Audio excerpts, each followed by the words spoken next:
আল্লাহ পাক রব্বুল আলামিন বলেন, শাহরু রমাদানাল্লাযী উনজিলা ফীহিল কুরআন, পবিত্র রমজান মাস।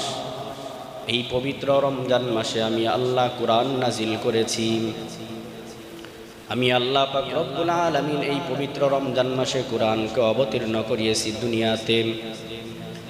আমরা যদি জিজ্ঞেস করি, আল্লাহ কেন আপনি এই কোরআনটা নাজিল করলেন মানুষের উপর, বান্দাদের উপর?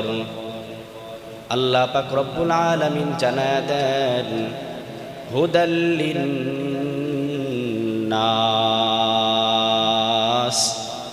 তামাম পৃথিবীর সমস্ত মানব সম্প্রদায়ের হেদায়েতের জন্য আমি আল্লাহ কোরআনটাকে নাজিল করেছি।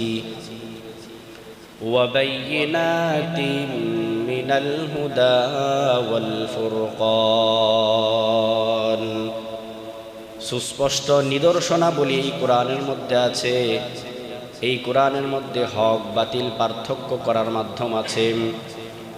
আল্লাহর এই পবিত্র কালাম যেই ব্যক্তি যার জীবনের মধ্যে ফিট করে নিবে, যার জীবনটা এই কোরআন অনুযায়ী পরিচালনা করবে, কোরআনের বিধি বিধান দিয়ে যার জীবনটা পরিচালনা করবে, ওই ব্যক্তি হক বাতিল পার্থক্য করা বুঝবে, আর ওই ব্যক্তি সঠিক পথে চলতে পারবে।